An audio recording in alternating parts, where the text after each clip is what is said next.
This channel does not promote any violent, harmful, or illegal activities. All content provided by this channel is meant for an educational purpose only. সরকারি কর্মীদের জন্য দারুণ সুখবর। অষ্টম pay commission তো তৈরি হচ্ছে, তার মধ্যে আবার বেতন বাড়ার খবর। হোলির আগেই বাড়তে পারে বেতন। কেন্দ্রীয় সরকারি কর্মীদের জন্য মহার্ঘ ভাতা বা ডিএ ঘোষণা করা হতে পারে। চলতি মাসে 14 তারিখ হোলি। সূত্রের খবর, তার আগেই কেন্দ্রীয় সরকারি কর্মীদের জন্য ডিএ ঘোষণা করতে পারে সরকার। জানুয়ারি থেকে জুন মাসের সাইকেলে বেতন বৃদ্ধির ঘোষণা করা হবে।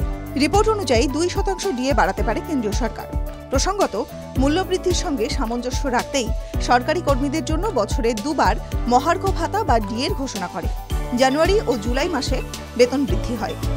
প্রধানমন্ত্রীর নেতৃত্বাধীন ক্যাবিনেট ডিএর বৃদ্ধির ঘোষণা করে। এর আগে গত অক্টোবরে 3% ডিএ বাড়ানো হয়েছিল, আর এবার ডিএ ঘোষণা হলে সরকার 2% ডিএ বাড়াতে পারে। সেক্ষেত্রে কেন্দ্রীয় সরকারের ডিএ 53% থেকে বেড়ে 55% পৌঁছাবে। কত বেতন বাড়বে? যদি কেন্দ্রীয় সরকার 2% ডিএ বৃদ্ধি করে, তবে কেন্দ্রীয় সরকারি কর্মীদের যাদের বেসিক বেতন 18,000 টাকা, তবে প্রতি মাসে 360 টাকা করে বেতন বাড়বে। যাদের মাসিক বেতন 30,000 টাকা এবং বেসিক বেতন 18,000 টাকা হয়, তবে ডিএ বাবদ অতিরিক্ত 9,900 টাকা পাবেন। TV9 Bangla digital.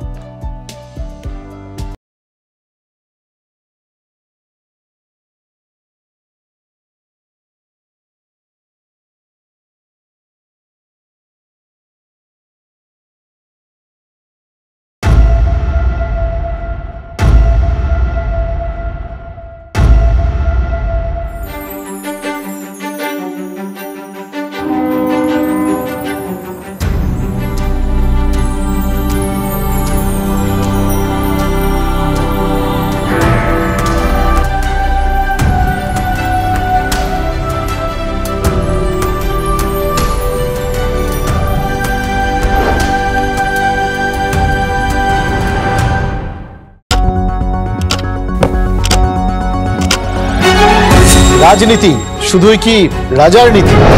রাজা উজিরের চোখে নয়, আপনার আমার চোখে সমাজের ছবি। কঠিন কথা সহজভাবে না বললেই নয়। প্রতিদিন রাত 9টায় TV9 বাংলায়।